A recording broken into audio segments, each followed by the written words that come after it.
Bonsoir Robert Ménard. Je ne sais pas si c'est grave et assuré, mais c'est d'un pas certain. Merci d'être avec nous comme chaque dimanche, maire de Béziers. Et bonsoir Henri Guénaud. Bonsoir. Merci d'être avec nous, ancien député LR. Oui, c'était déjà LR à l'époque, oui, c'est ça. Ah oui, c'était LR. C'était LR, oui. Alors, ancien député Les Républicains et ancien conseiller spécial de... Et je ne parle pas au nom de LR. Non, vous parlez au nom d'Henri Guénaud et c'est déjà amplement suffisant. Absolument.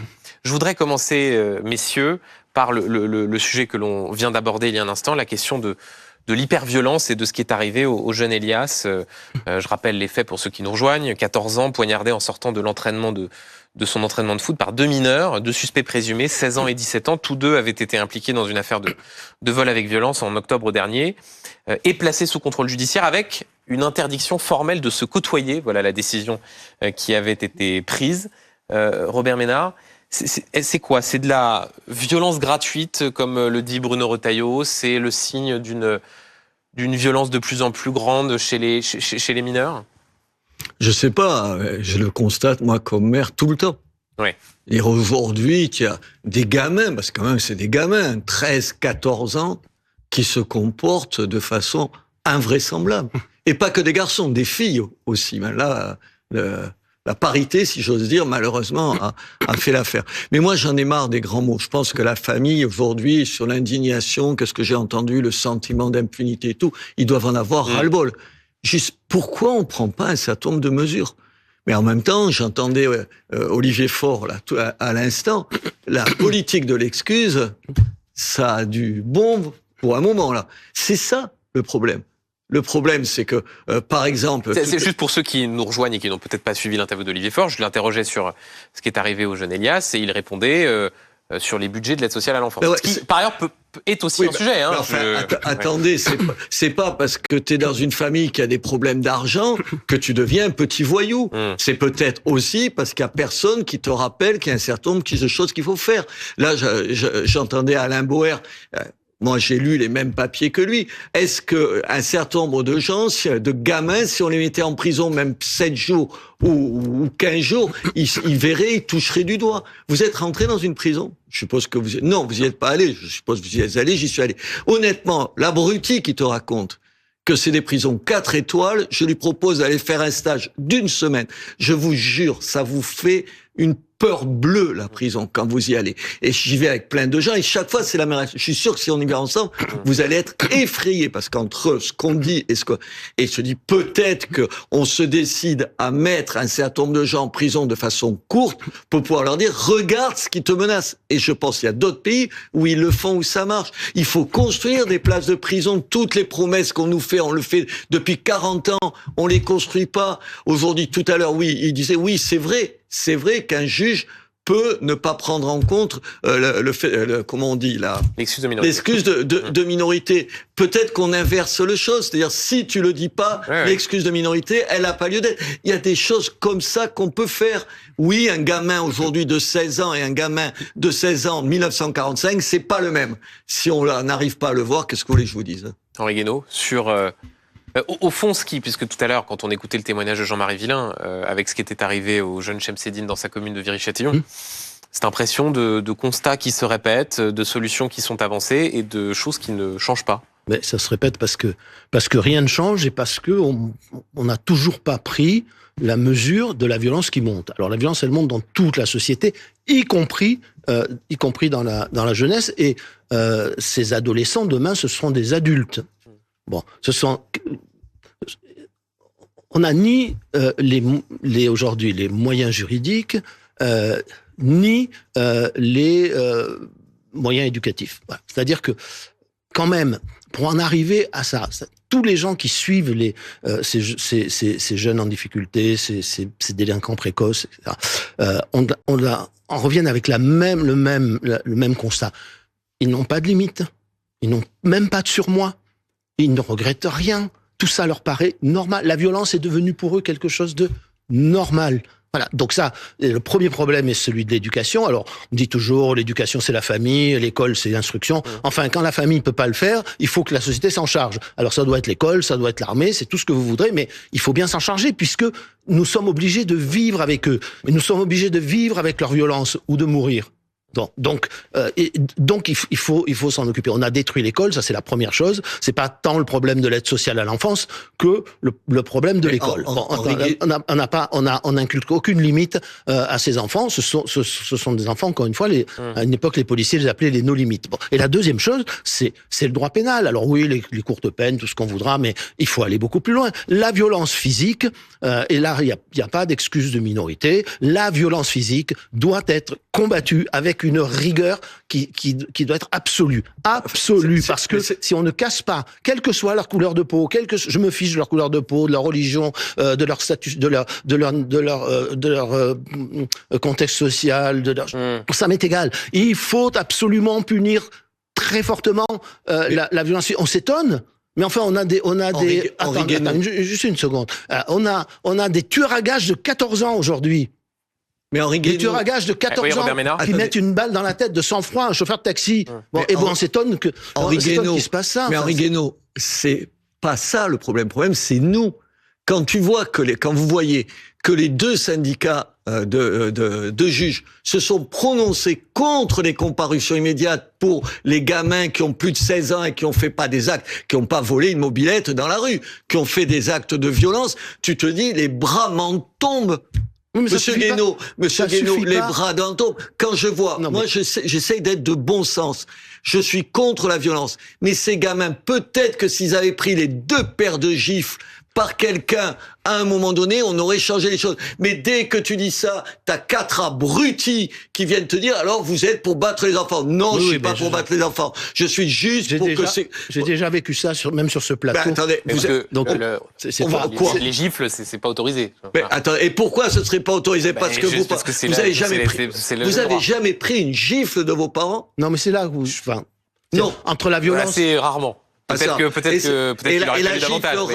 Ça vous a fait rater votre vie. La preuve, remarquez, on en a la preuve ici. Vous avez raté votre vie. Honnêtement, il faut arrêter.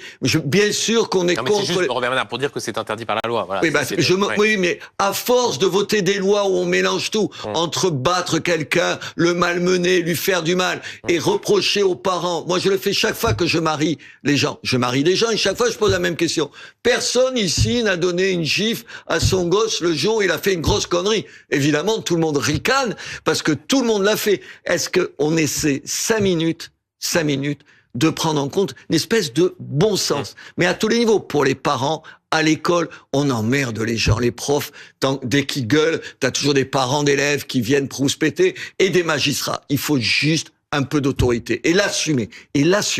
Mais on a Henri Guénaud, Robert Ménard, puisqu'il y a effectivement des solutions qui sont mises en avant, une assemblée, une situation politique qui fait que rien n'est possible. Non, mais là, dans l'état actuel des choses, rien d'important. Donc ça veut dire qu'on est en quelque sorte condamné à revivre ce genre de drame. De toute façon, on est condamné à revivre ce genre de drame encore un certain temps, même si l'Assemblée change demain matin. Voilà, ce sont des décennies de renoncement. Voilà, dont nous payons aujourd'hui le prix. Bon, alors il se trouve que le contexte politique rend les choses encore pires que d'habitude, puisque on ne peut rien décider. Mais même si le contexte politique était meilleur, je ne vois pas la prise de conscience. C'est-à-dire tout le monde s'indigne sur les plateaux, tout le monde fait des déclarations. Bruno Retailleau, Gérald Darmanin. Mais tout le monde s'indigne. Vous voyez pas de prise de conscience chez eux? Mais la prise de conscience de la violence qui monte dans la société et de la nécessité. Retailleau, il y a personne qui a jamais dit ce qu'il dit en ce moment. Moi, je suis.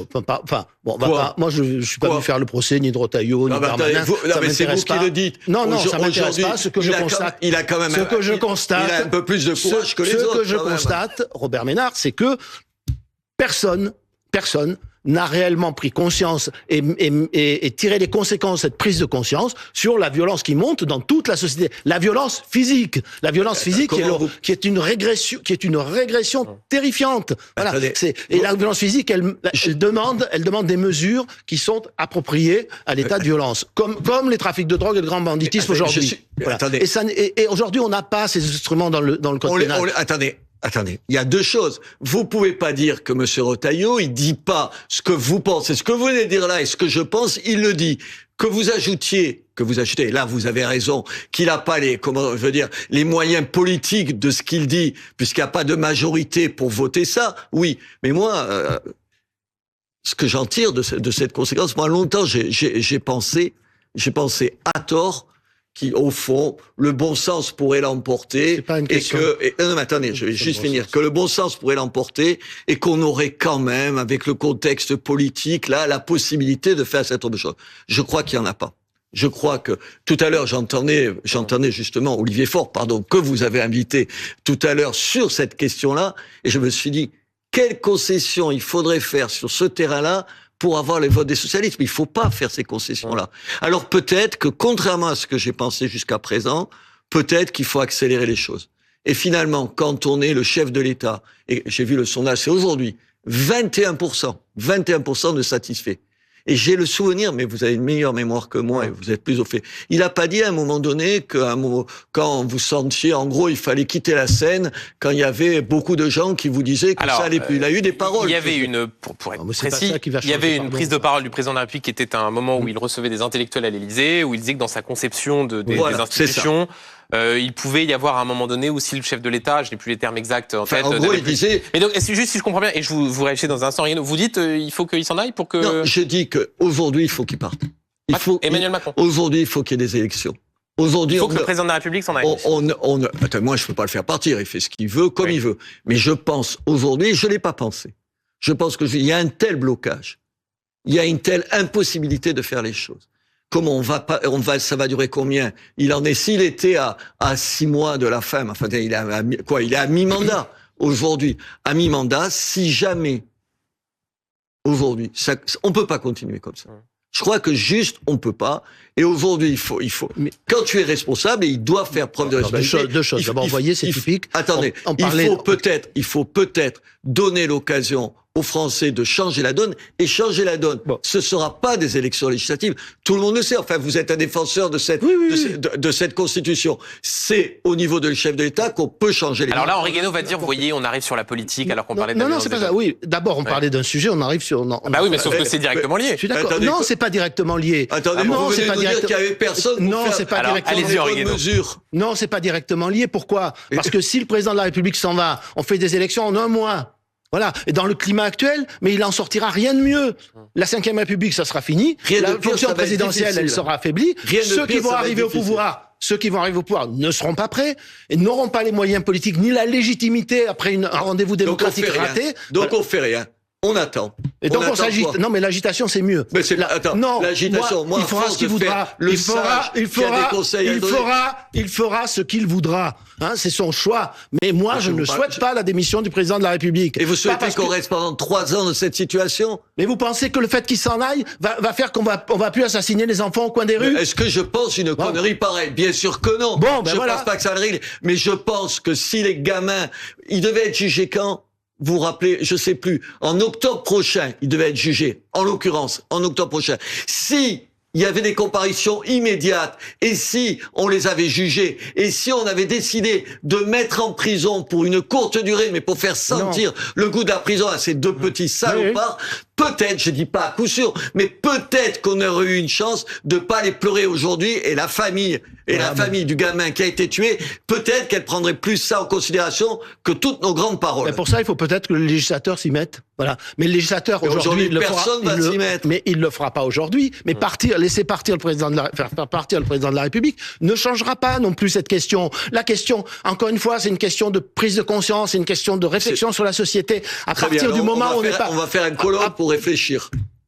Non, mais c'est bien. Alors, on est dans une situation extraordinaire. On a d'un côté les partisans du système, là, les vedettes du système, qui nous ont conduits là où nous en sommes. La pensée unique, le cercle de la raison. C'est qui les vedettes du système? Mais vous voyez bien, ceux qui sont au pouvoir, ceux qui viennent sur les plateaux expliquer. Attendez, vous avez pas été le conseiller de Sarkozy? Si, mais j'assume. J'assume. Oui, j'assume. Voilà. Enfin, quand même, vous n'êtes pas en dehors des élites, pardon. Non, pardon. Juste, toutes les mesures qu'on a prises, vous me laissez parler. Toutes les mesures qui ont été prises par Sarkozy pour essayer d'endiguer un peu ça, ont toutes été annulées, comme les peines planchées, par exemple, par le gouvernement suivant. Voilà. Ça, c'est la réalité de notre vie politique. Vous avez pesé là-dessus. Voilà. Vous avez pesé grâce à ça. Votre influence sur Sarkozy, c'est une bonne influence. Je vous dis pas ça. Non, mais je vous dis. Regardez. Je vous dis. Il était capable tout seul de prendre des décisions. Allez, ça va, très bien. Enfin, c'est vous qui. Terminez Henri Guénaud, et on parlera dans un instant de Bruno Retailleau. Donc on a ça, on a ceux qui viennent sur les plateaux, vous expliquer tout ce qu'il faut faire, qu'ils n'ont pas fait, qu'ils feront jamais. Bon, et d'ailleurs si on faisait ce qu'ils disent, on continuerait à s'enfoncer. Et ensuite, vous avez tous les excités, les radicalisés qui ont compris une chose, c'est que comme le peuple est en colère, comme les gens sont pas contents, comme ils souffrent, bon, eh bien, il y a qu'à dire, il y a qu'à, vous comprenez, il y a qu'à. Alors voilà, il y a qu'à, vous allez voir. Alors le président s'en va, c'est bon, tout va changer. Henri Guénaud, personne ne vous dit ça. Je dis à force de dire et de faire ce que vous êtes en train de faire ou de vous suivre, c'est-à-dire de ne rien faire, alors la radicalisation des gens, vous allez voir ce que ça va être dans un an. Mais qui vous a dit de rien faire? Mais vous me dites rien n'est possible. Alors, rien ne change. Robert Ménard, Henri Guénaud. Ça c'est de la politique démagogique. C'est de la caricature. Rien n'est possible. Si, les choses sont possibles. À condition que ceux qui gouvernent soient lucides sur l'état de la société. À condition que les conditions politiques soient réunies. Si elles ne le sont pas. Peut-être qu'il faut changer ceux qui gouvernent. Ben oui, il faut peut-être changer ceux qui gouvernent, mais il faut les changer. Et pour changer ceux qui gouvernent, il faut des élections. Il faut les changer aux échéances normales. Voilà. Non mais attendez, c'est un débat intéressant. Ce qu'a dit Monsieur Macron au moment de la dissolution. J'ai dit c'est irresponsable. On m'a rionné, on m'a dit on a donné la parole au peuple. Voilà le résultat. C'est que tant qu'on peut suivre les échéances, il faut les suivre. Eh bien, c'est la grandeur et la faiblesse de la démocratie. Mais quand les instituts, la démocratie, c'est l'entêtement autour de la un mois pour faire des élections, c'est pas un rendez-vous démocratique. Un mois. Alors. Mais c'est un débat intéressant. Voilà. Il n'y a pas de rendez-vous démocratique, il n'y a pas de légitimité. Henri Guénaud, Robert Ménard. On demande aujourd'hui aux gens, s'il vous plaît, moi c'est des crétins, ils vont se tromper, tu vois. S'il vous plaît, c'est un débat intéressant. Mais non, ils vont pas se tromper, c'est qu'en un mois, vous faites pas le débat des présidentielles, ça n'est pas vrai. Ça fait 15 jours de campagne réelle, en fait. Profitons-en, on fait pas d'élection du tout, au moins, là, il y aura pas les interrogations. Ça y est, il a fait, on a eu la dissolution, c'est merveilleux. Très bien. C'est merveilleux. Un mois de campagne. Henri Guénaud, Robert Ménard. Henri Guénaud, comment vous pouvez dire les choses pareilles? S'il vous plaît. Non, s'il vous plaît, messieurs.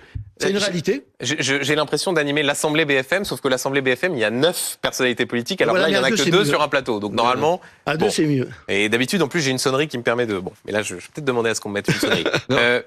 On a parlé des rêves de dictature. Ici, oui, non, je ne me permettrai pas. Non, parce que je suis excédé par les caricatures. Non, et justement, on continue à parler d'éléments de fond. Il y a la question de la justice. Sur le front du ministre de l'Intérieur, Bruno Retailleau a abrogé ce qu'on appelle la circulaire Valls, circulaire qui avait été prise par le ministre de l'Intérieur en 2012 au moment de l'élection de François Hollande, remplacée par une circulaire Retailleau, donc, qui durcit notamment les conditions de régularisation. Il faudra désormais une durée de présence de 7 ans au lieu de 5. Est-ce que c'est une bonne chose? Parce que j'ai entendu le Rassemblement national qui dit Retailleau c'est un faux dur et un vrai mou, et eux ils veulent pas du tout de régularisation. Non mais attendez, on arrête. Bien sûr que c'est une bonne chose. Je veux dire, c'est de 2012. Vous le disiez, en 12 ans, c'est 30 000 régularisations par an en moyenne. Qu'il y ait des régularisations, personne ne le conteste. Moi, j'ai demandé, dans un certain nombre de cas, des gens exemplaires. Là, 30 000 par an, 360 000 sur les 12 dernières années, c'est se moquer du monde. Il a le courage de faire ça. Et ça, moi, j'en ai discuté avec lui, de ça, avec Retailleau. Parce que là, pardon, il n'y a pas besoin, rien ne t'empêche de le faire. Il s'agit juste de changer une circulaire par une autre circulaire. Pourquoi ça n'a pas été fait avant? Et là, je vous donne raison. Pourquoi un certain nombre de gens qui étaient au pouvoir avec M. Macron il y a quelques années, il y a moins d'un an, l'ont pas fait? Il n'y avait pas la possibilité, le ministre de l'Intérieur de l'époque, de décider comme un grand de changer cette circulaire. Bien sûr qu'il faut le faire. Et c'est pour ça que je vous trouve injuste. Il le fait. Il le fait, Retailleau. C'est mieux que rien. Bien sûr, oui, c'est toujours mieux que rien. Mais moi, je fais de la politique comme ça. Qu'est-ce que vous voulez que je vous dise? Je dis pas que c'est parfait. Je dis pas que tout va changer. Et quand le RN, quand le Rassemblement national dit ça, c'est parce qu'ils ont le sentiment qu'il est en train de leur manger la laine sur le dos. Ouais. Oui, attendez, ils devraient applaudir. Tu applaudis quand Retailleau dit cette circulaire, on la remplace. Bien sûr, parce que le Rassemblement national n'est pas d'accord, parce que eux conteste même le fait de régulariser dans des métiers en tension, considérant que de toute façon c'est un appel d'air. J'ai deux problèmes avec ça. Le premier, interdire toute régularisation est parfaitement déraisonnable. C'est comme dire l'immigration zéro, c'est aussi parfaitement absurde. Inapplicable. Il y a des cas qui méritent d'être régularisés, et heureusement, voilà. Sinon, on crée des situations humaines absolument dramatiques dont nous ne profiterons pas. Bon, la deuxième chose, c'est est-ce que en prenant ce biais, alors bon, c'est une circulaire qui n'est pas opposable aux gens, qui est opposable uniquement aux serviteurs de l'État. On préfère. Voilà.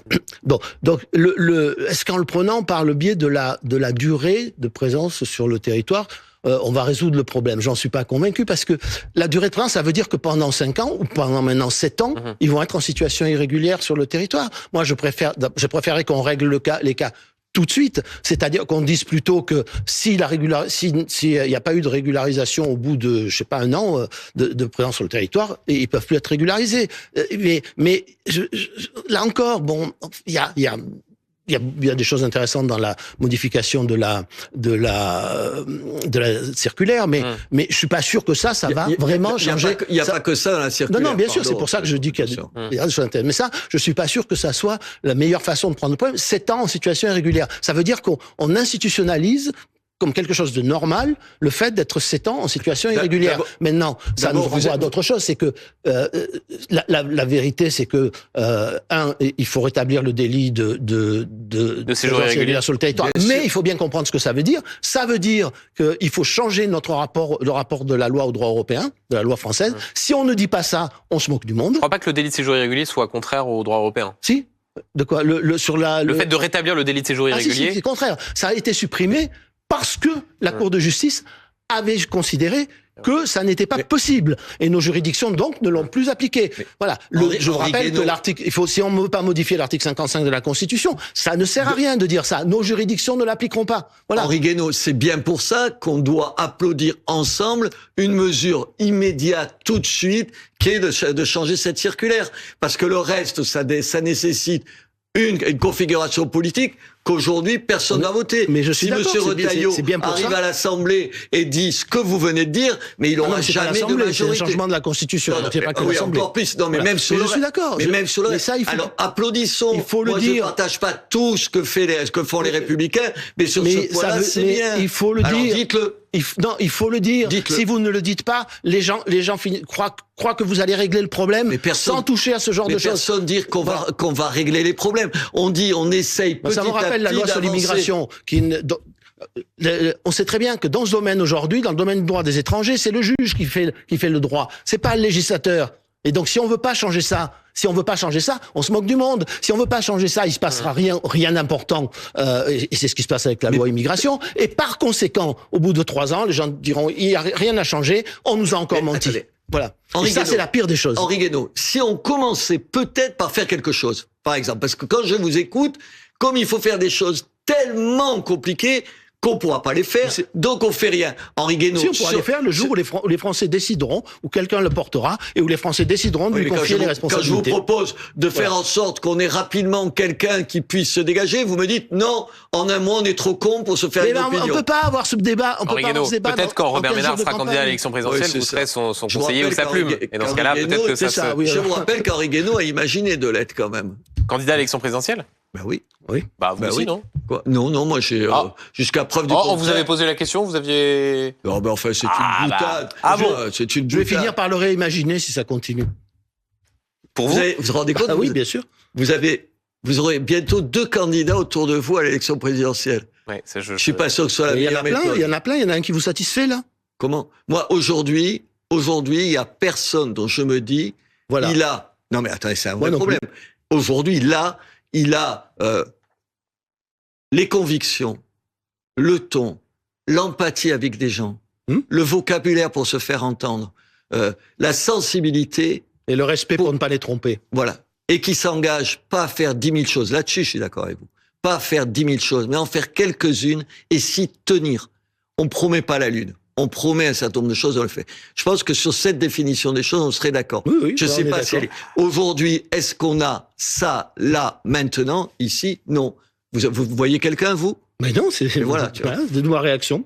Voilà. Mais non, vous étiez sérieux quand vous disiez Mais je suis sérieux, ça veut pas dire que je serai candidat. Ça veut pas dire que je serai candidat. Mais y réfléchir et se demander si c'est faisable et si c'est possible, oui. Ouais. Oui, parce que vous restez les bras croisés devant ce chaos. C'est pour ça que ce chaos qui va déboucher. Dans un mois, c'est trop court. Là, j'ai compris. Je vous taquine. Devant le chaos auquel nous sommes confrontés, auquel sont confrontées toutes les sociétés occidentales, devant ce chaos qui est un chaos à la fois politique, social, culturel, mais qui ne peut déboucher que sur la violence. Si la politique n'arrive pas à résoudre une partie de ces problèmes et à empêcher la violence de déborder, c'est la violence qui l'emportera. Voilà. Et les choses ne changeront que par la violence. J'aimerais juste qu'on parle de Boualem Sansal et, Oui. de l'Algérie et du vote qui a eu lieu cette semaine au Parlement européen. Un vote sur une résolution qui condamnait la détention arbitraire de Boualem Sansal et qui demandait sa libération. Vote quasi unanime de toutes les forces politiques, sauf quelques députés, notamment insoumis. Manon Aubry, celle qui était tête de liste aux européennes, s'est abstenue. Rima Hassan a voté contre cette résolution. Qu'est-ce que ça vous inspire? Olivier Faure, là encore, tout à l'heure, disait oui, c'est une faute. C'est une faute, mais ils se retrouveront ensemble. Vous lui avez posé la question tout à l'heure. Parce qu'ils revoteront ensemble. Parce que face au danger, avec 3 paires de guillemets, de l'extrême droite, avec 3 paires de guillemets, ils se retrouveront comme un seul homme, tous ensemble, malgré ce vote de Madame Hassan, qui est une infamie, et une trahison. C'est quand même des gens qui, entre la France, parce qu'il est français quand même, pardon, il faudra peut-être lui rappeler, il est français, il a un immense écrivain, mais peut-être qu'elle n'a pas pris la peine de le lire. Et je veux dire, il faut le lire. Boualem Sansal, il faut le lire, voir la qualité de l'écrivain que c'est. Qu'elle choisisse toujours, pardon, ce mot qui va pas, non, mais on va se retrouver là-dessus. Ceux qui sont contre la France, en l'occurrence l'Algérie, pas le peuple algérien, la junte algérienne. Choisir la junte algérienne qui emprisonne, qui embastille un écrivain franco-algérien qui plus est malade et tout ça, là, et qu'elle choisisse de défendre ces gens-là contre l'écrivain en question, et que la gauche, demain, se retrouve avec ces gens-là, parce qu'ils se retrouveront tous avec ces gens-là, ça te donne juste envie de vomir. Moi, elle, c'est au-delà de ce qui est acceptable. Mais tous ceux qui demain auront oublié tout ça, parce que c'est ça, la morale, ça existe. Henri Guénaud, c'est pas à vous que je vais le dire. La morale, c'est à un moment donné, tu n'oublies pas un certain nombre de choses. La politique, pourquoi les gens ne font plus confiance à la classe politique? Pour toutes ces petites saloperies-là. Parce que c'est une saloperie. Demain, d'oublier ça. Et moi, j'appelle, pardon, je l'ai déjà fait ici, chez vous. Je suis étonné que les maires, on se mobilise tout le temps, ils aient pas mis, comme on l'a fait pour d'autres, on l'a fait pour des journalistes. Alors, est-ce que c'est parce que c'est des journalistes et que tous les maires ont envie de faire plaisir aux journalistes? En tout cas, oui, un petit peu. Ils auraient tort. Comment? Eh oui, un petit peu, ça peut jouer. J'en sais quelque chose. J'ai été petit patron de Reporters sans frontières pendant 25 ans et je sais que ça peut jouer. Comment on se mobilise pas tous pour mettre au fronton des établissements, des bibliothèques et tout, qu'il faut le libérer. J'attends Olivier Faure la prochaine fois, j'espère, je sais que vous le ferez, vous lui rappellerez le jour où ils appelleront contre le menace fasciste de voter avec la France insoumise. Sur ce vote de Rima Hassan, d'abord, moi, Henri Guénaud, je ne vois pas pourquoi on donne autant d'importance à ces gens-là. C'est-à-dire que... Non mais si, c'est intéressant. Il aura suffi d'un petit acte qui consistait à ne pas voter pour que tout le monde ne parle que d'eux. On ne parle que d'eux. Voilà, c'est comme s'ils étaient sur tous les plateaux, 24 heures sur 24 heures. Enfin, on va pas taire l'infamie, quand même. Non, mais simplement, honnêtement, je me fiche complètement du vote de ces deux dames. Honnêtement, complètement. Je m'intéresse beaucoup plus. C'est l'égérie de la France insoumise. Et alors, mais ne leur donnez pas la... Vous leur donnez... pardon, Henri Guénaud, mais... Non, mais je parle pas des journalistes. Non, mais attendez, décision soutenue par Manuel Bompard, le coordinateur de la France insoumise, et donc endossée par une force politique qui a vocation, en tout cas, qui espère gouverner. Et aujourd'hui, il y a des élections avec Louis Boyard. Qu'est-ce que ça a donné? Alors, on ne peut pas en parler puisque les bureaux de vote ferment à 20h. Ah, pardon, je ne savais pas. Une fois qu'on a dit ça, on n'a toujours pas avancé. Je veux dire que moi, j'ai trouvé en revanche que les mots de Bruno Retailleau étaient les mots justes, c'est-à-dire après les premiers mots sur l'Algérie, et sur les derniers mots qu'il a eu en disant maintenant il faut travailler et on va essayer de le sortir de là. Quel premier mot sur l'Algérie? Non, mais quand les Algériens ont renvoyé un de leurs concitoyens... Il a dit que c'était une humiliation pour la France. C'était une humiliation pour la France. A fait monter... D'abord, moi, je me sens pas humilié. mais moi, pardon. Non, pardon. Un tout petit peu. Mais c'est pas ça, la politique. La politique, c'est d'obtenir des... C'est de chercher à obtenir des résultats. C'est sur les accords de 68, de s'asseoir dessus. Alors, voilà. Aussi. Alors, qu'est-ce qu'on a à perdre? qu'est-ce qu'on a à perdre? Alors, rien. Qu'est-ce qu'on a à perdre? Rien. Dans les Mais rapports avec l'Algérie. Pardon, Henri. Moi, je confonds pas la junte algérienne et le peuple algérien. Moi non plus. Mais des gens, la junte algérienne, qui nous crachent à la gueule à longueur de temps et qui viennent se faire soigner en France, ça vous choque mais juste Henri Guénaud pour dire. Je vous ai pas parlé du vous dites on devrait pas en parler. 68. Ça vous a pas choqué ces votes? Mais si, ça m'a choqué, point. Voilà, ça m'a choqué. Mais vous en faites pas. Mais je veux pas passer mon temps, à épiloguer sur tout ce qu'ils font et sur tout ce qu'ils disent. Voilà, sinon il y a plus que dans le débat politique. Attendez, Mélenchon, il a fait 22% des voix. Tu te dis l'horreur, il gagne 600 000 voix, il est au deuxième tour. En fait, tu vois, peur de ce type-là. Oui, et Macron a été réélu pour un deuxième mandat. Bon, mais ça vous inquiète pas? Encore une fois. Non, mais ça m'inquiète pas plus que le reste. Donc qu'est-ce qu'il faut faire? L'état de la société. Donc puisque Henri Guénaud, vous êtes attaché à ce qu'on parle du fond. Qu'est-ce qu'il faut faire vis-à-vis de l'Algérie pour obtenir la libération de Boualem Sansal et faire en sorte précisément que ces relations soient plus apaisées? C'est à la fois un rapport de force et en même temps c'est de la diplomatie. Je veux dire, le pouvoir algérien n'est jamais aussi content que lorsque tout le monde parle de lui et lorsque tout le monde proteste. Il ne cherche que ça. Bon. Et qu'est-ce qu'on fait? En tout cas, le sérieux, c'est d'essayer de sortir Monsieur Boualem Sansal de sa prison. Voilà. Parce que c'est pas seulement un très bon écrivain, c'est aussi un homme. C'est un homme qui est malade, c'est un homme qui souffre, et c'est un homme qui a la double nationalité. Mais tout le monde est d'accord sur ce que vous venez de dire. Voilà, mais le problème, par rapport à l'Algérie, qu'est-ce qu'on a à perdre? Parce que ça se reproduira. Attendez, vous savez ce qu'on a à perdre? On a à perdre Monsieur Sansal qui est en prison et qui va y mourir. Et parce que en ne faisant rien, en faisant quoi? De la négociation comme ça par derrière. Moi, je me rappelle de débats ici avec un ministre à l'époque, Nicolas Daragon. Nicolas Daragon, ex-ministre maire de Valence. Voilà, un type formidable par ailleurs, qui disait un type très bien, oui. Oui, très bien, le maire de Valence, c'est un type très bien. Et il disait quoi? Mais vous vous rappelez ce qu'il disait? Oui. Il disait n'en parlons pas trop parce qu'il y a des négociations. Mais moi, on me l'a fait pendant des années, ce coup-là. Il y a des négociations, ils négocient quand ils sont contraints de négocier. Et l'Algérie, pardon, Henri Guénaud, vous n'êtes pas un perdreau de l'année, pas plus que moi. Vous savez bien que quand cette espèce de séduction, on va aller les voir, on va leur expliquer. Vous vous rappelez, c'est un crime contre l'humanité, le colonialisme. Oh mais non, on va faire ça. Ils ne comprennent rien, ils n'entendent rien. Je parle la junte algérienne, pas le peuple algérien. Attendez, il faut arrêter avec ça. Non, mais il faut arrêter de donner des visas et en même temps de se faire renvoyer chaque fois qu'on essaye de... Combien ils en reçoivent? Ils ont plus de 200 000 visas par an, et je pense que je me trompe. Et combien ils reçoivent? Ils reçoivent quelques milliers d'éleurs qui se sont comportés comme ça. On va s'arrêter un instant sur votre exemple du traité de 68. Hein, intéressant. Alors, on dénonce le traité de 68. Très bien. La question est, quel est l'état du droit une fois qu'on a supprimé le traité de 68? Ah oui, mais non, mais c'est intéressant. Non, c'est pas intéressant du tout. Mais si, c'est pas intéressant. Mais si. Je connais ce débat par cœur. Je connais ce débat par cœur qui consiste à dire, alors est-ce qu'on revient aux accords d'État et tout? Je m'en contrefous. Mais vous en contrefoutez, mais il y a des juges, il y a des juridictions. Voilà. Je vais vous dire quelque chose. C'est en faisant de la politique comme ça qu'on détruit la politique. Non, on détruit pas la politique, on abdique. Attendez, juste un exemple. La Cour des droits de l'homme de l'Union européenne. Vous avez vu ce qu'ils ont décidé cette semaine? Ils ont cassé un jugement. Non, ils peuvent pas casser le jugement. Ils ont renvoyé. Non plus. La Cour européenne ne casse pas de jugement. Et il faut quoi? La Cour européenne, elle condamne des États. Elle peut condamner des États. Très bien. Elle a condamné. Elle ne peut pas casser le jugement. Attends, non, restons un instant là-dessus. Attendez, elle a condamné la SNCF parce que la SNCF dans les bulletins de réservation mettait monsieur ou madame.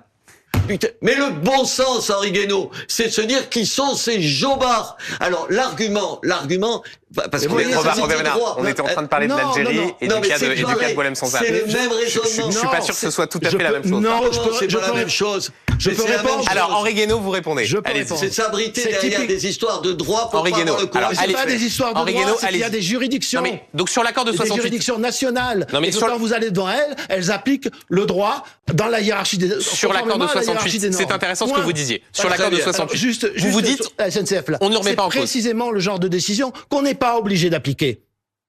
Voilà, on n'est pas obligé. Et J'ai pas dit ça. J'ai dit qu'il y a des jobards Voilà. qui t'expliquent Maintenant, contre le bon sens que oui, il y a monsieur ou madame. Mais ça, on Mais n'est ils pas nous ont- obligé. ils expliquent Alors, ça. ça, on n'est pas obligé. On n'est pas obligé de l'appliquer. La décision d'appliquer la décision Donc, de la Henri Cour Guénaud, européenne des Henri droits de Guénaud, l'homme. je vous dis, Voilà. pardon. Henri Guénaud, je vous dis pas ça, vous avez raison. Je dis On n'a qu'il y jamais a des- appliqué. Elle nous a condamnés. Elle a condamné la France parce qu'il n'y avait pas de syndicat dans Mais non, l'armée. mais je Il n'y a vous dis- toujours pas de Mais syndicat je dans vous dis l'armée. pas ça. Je vous dis qu'il y a Alors, des gens, messieurs. il y a des gens qui sont des magistrats qui vous disent ça en expliquant. Mais alors, où vous mettez les transgenres, ou les non-binaires. Messieurs, Et le s'il vous problème, plaît. que le bon Alors, sens messieurs, vous s'il fait vous le- plaît, s'il ils vous sont plaît, jobards. s'il vous plaît. Ils sont jobards. Sur Juste pour 68. que on essaie de Sur 68. mettre un tout petit peu de Sur 68. clarté dans ce débat. Sur 68. Henri Guénaud, vous ne dites pouvez pas vous il faut êtes faire très attention au retour du droit, au retour antérieur, à l'état du droit antérieur. Donc Oui, ça veut et dire que... il faut toujours se demander ce que la Et donc c'est quoi les mesures de rétorsion en termes de diplomatie, les mesures de rétorsion qu'on a vis-à-vis d'Alger?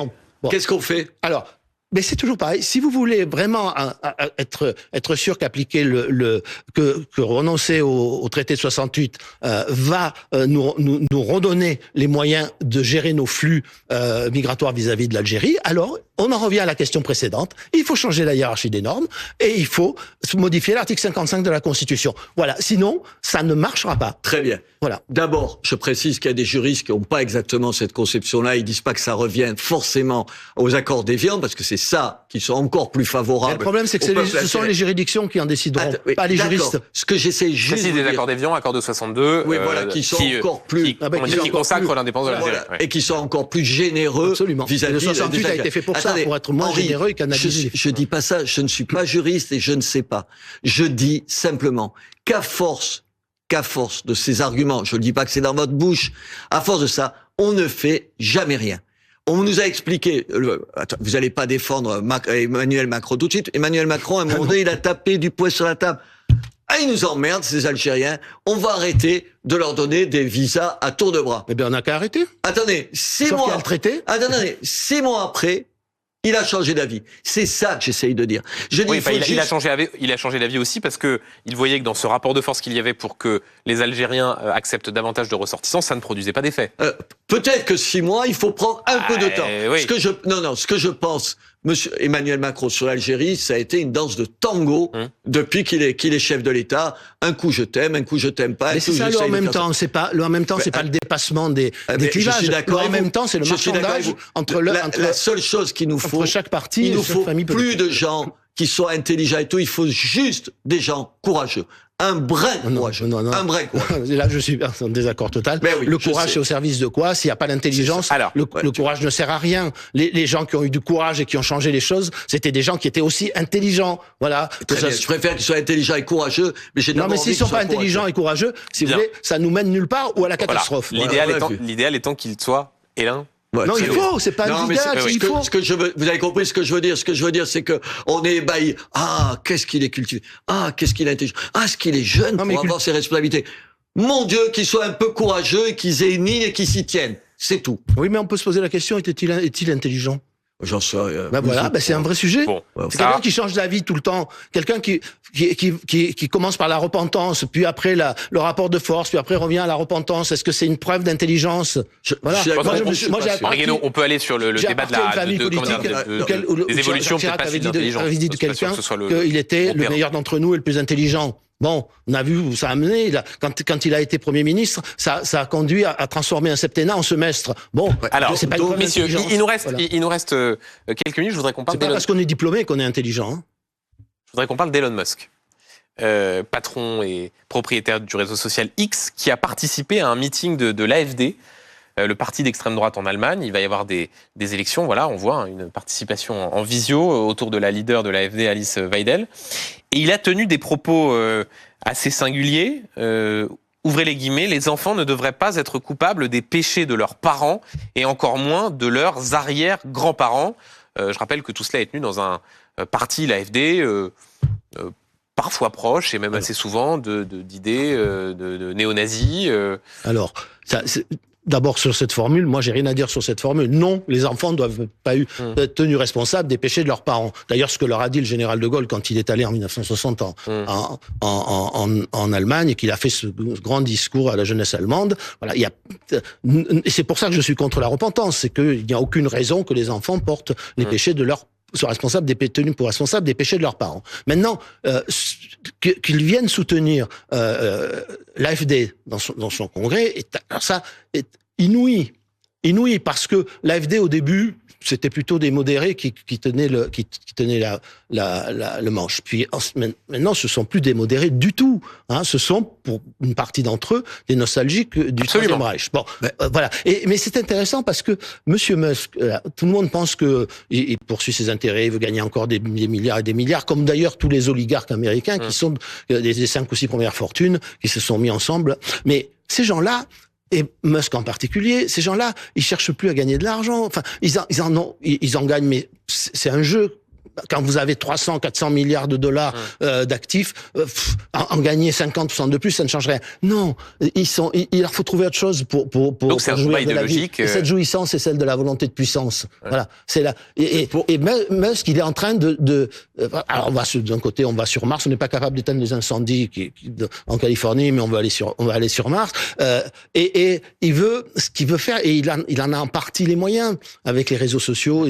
Ce qu'il veut faire, c'est pouvoir manipuler des peuples et les nations. C'est une espèce encore une fois, de folie du sentiment de toute puissance. Oui. Attendez. Moi, je suis d'accord avec ce que vous dites, Henri. Cette phrase, si tu l'appliques à ta famille, dans les cas d'espèce, vous n'êtes pas responsable de ce que... Non, mais dans un meeting de l'AfD qui est proche des néo-nazis, je peux bien sûr. La phrase. Sauf qu'il le dit pas à table en disant t'es pas responsable des conneries qu'a fait ton grand-père. Il le dit dans un congrès de l'AfD où c'est la droite de la droite de la droite, d'extrême droite, des gens au milieu d'eux. Ce qui est important, c'est qu'ils viennent soutenir l'AfD. Ça, bien sûr, c'est insupportable et c'est inacceptable de dire ça et c'est prendre des positions condamnables. Ça, c'est la première chose qui fait pas l'objet. Que la résistance à ça, ce soit de m'expliquer, je vais pas aller sur X, parce que moi, je suis un résistant et je ne vais pas sur cette plateforme, tu pouffes de rire quand même. Ces antifascistes de pacotille dont le seul engagement contre des thèses racistes, antisémites et tout, c'est de dire je résiste, je vais pas sur X. Tu rigoles 2 minutes, tu rigoles pas, tu rigoles jaune. D'autant, et j'ajoute, que c'est les mêmes, quand ce n'était pas Musk, mais que c'était des gens plus à gauche qui étaient le propriétaire de Twitter à l'époque. Là, ça les faisait pas broncher. Deuxième remarque. Enfin, il y avait pas le même interventionnisme, même rien à voir, des propriétaires de Twitter. Quoi par rapport à Musk aujourd'hui. Vous voulez que je vous rappelle? Des propriétaires de Twitter qui va faire un meeting dans un pays européen pour appeler à voter directement pour un parti? Est-ce que je parlais ça? Je parle de ce qui se passait sur Twitter. Twitter, la censure à Twitter, elle existait bien plus avant Musk que maintenant. Vous aimez ou pas, c'était une concession, c'est ça. Troisième remarque, je le réduirai pas, vous avez raison, à une espèce de type qui penserait qu'à son fric et tout ça. Il en a tellement que ça a plus beaucoup de sens. Mais il a quand même aussi du talent. Il est un type, c'est pour ça que ça pèse tellement.